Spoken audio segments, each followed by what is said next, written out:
குருர் பிரம்மா குரு விஷ்ணு குரு தெய்வோ மகேஸ்வரா குரு சாட்சாத் பரம்பிரம்ம தஸ்மை ஸ்ரீ குரவே நமக. அனைவருக்கும் வணக்கம். மகாபெரியவாளின் அனுக்கிரகத்தை அகிலம் முழுவதும் பரப்பிக் கொண்டிருக்கும் பிருந்தாவனம் சேனலுக்கு உங்களை வரவேற்பதில் பெருமகிழ்ச்சி கொள்கிறோம். பெரியவா சிவ சிவ சங்கர ஹர ஹர சங்கர காஞ்சி சங்கர ராம கோடி சங்கர. அனுஷநாயகன் பகுதியில மகா பெரியவா தன்னுடைய தீர்க்க தரிசனத்தினால சாதாரண ஒரு பெண்ணுக்கும் ஒரு பெரிய கிராமத்துக்கும் அனுக்கிரகம் பண்ண அற்புதமான சம்பவத்தை பத்தி தான் பார்க்க போறோம். மகா பெரியவா யாத்திரை போற சமயங்கள்ல ஒவ்வொரு கிராமமா பார்த்து பார்த்து தேர்ந்தெடுத்து அது வழியா யாத்திரை போவார். அப்போதான் நிறைய விஷயங்களை அவர் பார்க்க முடியும், நிறைய பேருக்கு அனுக்கிரகம் கொடுக்க முடியும் அப்படிங்கிற மாதிரியான ஒரு எண்ணம்.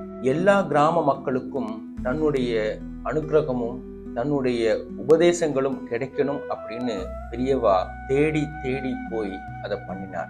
இந்தியா முழுக்க 3 தடவை கால்நடையாவே பெரியவா யாத்திரை போயிருக்கார்.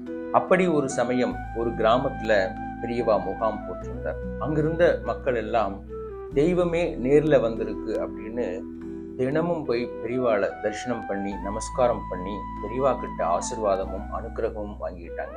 மகா பெரியவா அங்க கிட்டத்தட்ட ஒரு 4 நாள் தங்கினார்.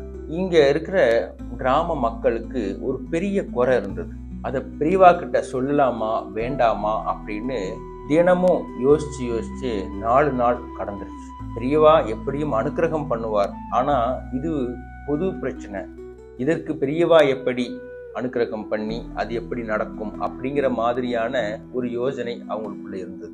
இப்படியே 4 நாள் கடந்ததுக்கு அப்புறம் 4ஆம் நாள் அந்த ஊர்ல ஒரு பெரிய பணக்காரர் பெரியவாளை பார்க்கறதுக்காக பழம் பூ எல்லாம் எடுத்துட்டு பெரியவாவுக்கு சமர்ப்பிச்சு பெரியவாளை நமஸ்காரம் பண்ணி பெரியவாள்கிட்ட ஆசீர்வாதம் கேட்டு அப்படியே பெரியவா முன்னாடி நிற்கிறார்.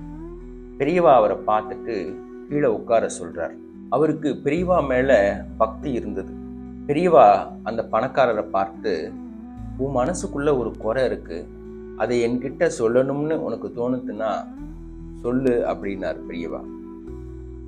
அது வரைக்கும் ஒரு புன்னகை முகமா இருந்த அந்த பணக்காரருக்கு அப்படியே முகம் சுருக்கமாயிருச்சு. அவருடைய குறைய பெரியவா வாய்விட்டு கேட்ட உடனே இதற்காகத்தான் காத்துட்டு இருந்த மாதிரி அவர் அப்படியே கொட்ட ஆரம்பிச்சிட்டார். பெரியவா, நான் நிறைய கஷ்டப்பட்டு நிறைய வேலைகள்லாம் பண்ணி இப்போ இந்த ஊர்லேயே ஒரு பெரிய பணக்கார குடும்பமா உருவாக்கி வச்சிருக்கேன்.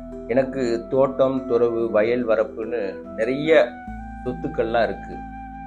எல்லாம் இருந்தும் என் குடும்பத்துல எனக்கான மரியாதை சுத்தமா இல்லை பெரியவா. எனக்கான அன்பும் குடும்பத்துல இருந்து கிடைக்கவே இல்லை பெரியவா. நான் எது கேட்டாலும் என்னை ஒரு பொருட்டாவே மதிக்காம முகம் சுழிச்சிட்டு போறாங்க பெரியவா. இது எனக்கு மிகுந்த வேதனையா இருக்கு பெரியவா அப்படின்னு சொல்லிட்டு அப்படியே அழ ஆரம்பிச்சிட்டார். ஊர்க்காரங்கெல்லாம் வியப்பா பாக்குறாங்க. ஊர்ல வரப்ப எவ்வளவு மிடுக்கா கம்பீரமா நடந்து வருவார், இவருக்குள்ள இப்படி ஒரு சோகமா அப்படின்னு எல்லோரும் அப்படியே ஆச்சரியப்பட்டாங்க. இப்போ பெரியவா அவரை பார்த்து, கவலைப்படாத, இது சாதாரண விஷயம்தான். நீ பண்ற காரியத்துக்கு கடவுள் உனக்கு கொடுத்த தண்டனையா இதை நினைச்சுக்கோ. அதை நிவர்த்தி பண்றது ரொம்ப சுலபமான விஷயம்தான். நீ வயல் வரப்புன்னு பெருசா வச்சிருக்க, போர் பம்ப் செட் எல்லாம் வச்சிருக்க இல்லையா? இந்த வெயில் காலத்துல இந்த ஊர் மக்கள்லாம் குடிநீரே இல்லாம தவிச்சிட்டு இருக்கா.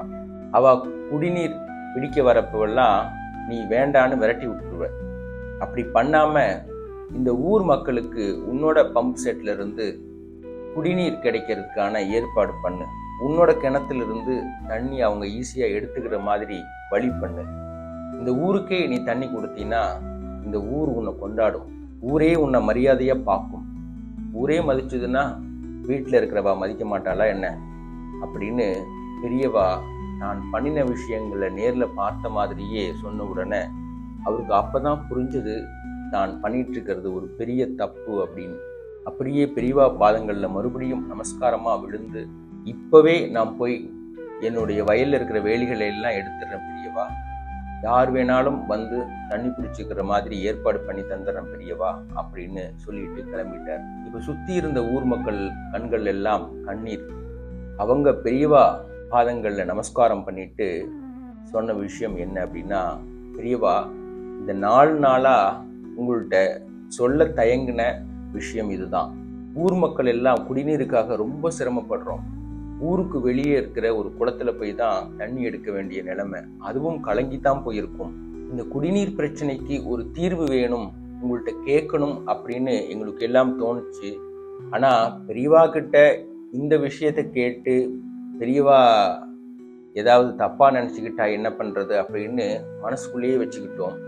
நீங்க எங்க மனசுல இருந்ததை தீர்க்க தரிசனமா உணர்ந்து இப்படி ஒரு அனுக்கிரகம் பண்ணியிருக்கீங்க பெரியவா அப்படின்னு சொல்லிட்டு எல்லோரும் சந்தோஷப்பட்டாங்க. மகா பெரியவா தன்னுடைய பக்தர்களை எப்போ திருத்தணும் அப்படிங்கிறது பெரியவாக்கு தெரியும்.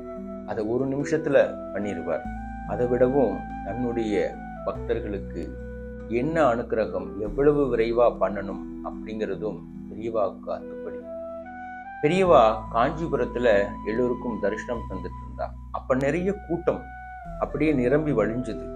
அப்போ பெரியவா முன்னாடி பூ, பழங்கள், வெத்தலை, பாக்கு இது மாதிரியான வஸ்துக்கள் எல்லாம் பெரியவாக்கு சமர்ப்பணம் பண்ணியிருந்தா. அதுல வெத்தலை பாக்கு வச்ச ஒரு தட்டுல இருந்து ஒரே ஒரு வெத்தலை மட்டும் கீழே விழுந்திருந்தது. பெரியவா ஒரு அணுக்கத்தொண்டரை கூப்பிட்டு அந்த வெத்தலையை எடு அப்படின்னு சொல்லிட்டு சொன்னார். அவர் அந்த வெத்தலையை எடுத்து அந்த தட்டுல வைக்க போனார். அந்த தட்டுல வைக்காத, அதை எடுத்துட்டு போய் அங்க ஓரமா ஒரு பொண்ணு நிக்கிறாப்பார், அவகிட்ட கொடுத்து சாப்பிட சொல் அப்படின்னார். பெரியவா கை காட்டின பக்கம் பார்த்தா இந்த கூட்டத்திலிருந்து ஒதுங்கி ஒரு 25 வயசு மதிக்கத்தக்க ஒரு பெண் தூண்ல சாஞ்சி கொஞ்சம் வேர்த்த முகத்தோட ஒரு மாதிரி ஒரு பதட்டத்தோட நின்றுட்டு இருந்தா. அவகிட்ட இந்த அணுக்கத்தொண்டர் போய் அந்த வெத்தலையை கொடுத்து பெரியவா சாப்பிட சொன்னார் அப்படின்னு சொன்னதும் அப்படியே ஆனந்தமா வாங்கி அதை சாப்பிட்டா. அதுக்கப்புறமா பெரியவா கிட்ட அந்த பொண்ணு அழைச்சிட்டு வந்தாங்க. பெரியவா கிட்ட வந்தோடனே, பெரியவா, இப்போ நான் இக்கட்டா தவிச்சிட்டு இருந்த இந்த தருணத்துல நீங்க உடனே மனமிறங்கி என்னை காப்பாத்திட்டீங்க பெரியவா அப்படின்னு கண்கள்ல நீர் மல்க அந்த பெண் வந்து பெரியவாளை நமஸ்காரம் பண்ணான். ஒரே ஒரு வெத்தலையே கொடுத்து பெரியவா சாப்பிட சொன்னார். அவளுக்கு அந்த சமயத்துல என்ன இக்கட்டான விஷயம், அதை எப்படி பெரியவா உணர்ந்து காப்பாத்தினார் அப்படிங்கறத தெரிஞ்சுக்கிறதுல எல்லோருக்கும் ஆர்வமா இருந்தது. அந்த பெண் சொல்ல ஆரம்பிச்சா, பெரியவா, நான் 4 மாத கர்ப்பிணியா இருக்கேன். எனக்கு கூட்டத்துல நிக்கிறச்ச ஒரு மாதிரி தலை சுத்தலும் வாமிட்டும் வர மாதிரி ஒரு சென்சேஷன் இருந்தது. என்னால ஒண்ணுமே பண்ண முடியல, ரொம்ப தவிச்சிட்டு இருந்தேன். திடீர்னு வாமிட் எடுத்துட்டேன் அப்படின்னா இங்க இருக்கிறவா எல்லாம் தப்பா நினைச்சுக்குவா. இங்கிருந்து வெளியே போயிட்டேன்னா பெரியவாளை தரிசனம் பண்ண முடியாம போயிடும்.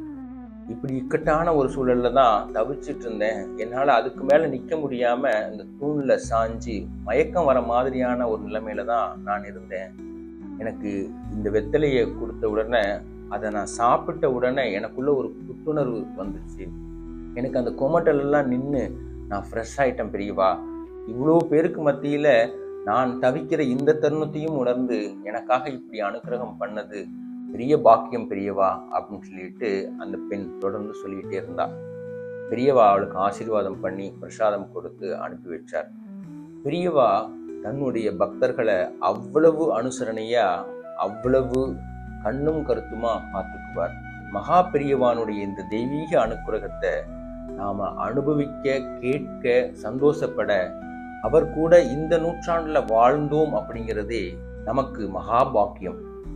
அந்த கருணை தெய்வத்தினுடைய 100 வருட கால அனுக்கிரகங்களை தொகுத்து கருணை கடல் அப்படிங்கிற ஒரு வீடியோ தொடரா தமிழ், தெலுங்கு, கன்னடம், மலையாளம், ஹிந்தி, ஆங்கிலம் அப்படின்னு 6 மொழிகள்ல உருவாக்கிட்டு இருக்கோம்.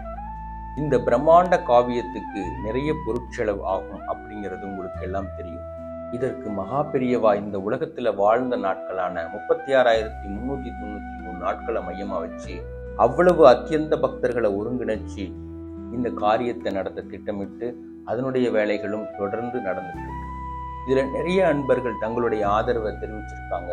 நீங்களும் ஒரு பக்தி எண்ணா இதுல இணைஞ்சு மகா பெரியவானுடைய வாழ்க்கை வரலாற அடுத்த தலைமுறைக்கு எடுத்துட்டு போற மகத்தான கைங்கரியத்துல பங்கு கொள்ளணும் அப்படிங்கிறது எங்களுடைய பிரார்த்தனை. மகாபெரிவானுடைய அனுகிரகத்தை தொடர்ந்து நீங்கள் கேட்கணும் அப்படின்னு ஆசைப்பட்டா பிருந்தாவனம் சேனலுடன் தொடர்ந்து இணைந்திருங்கள். நன்றி, வணக்கம்.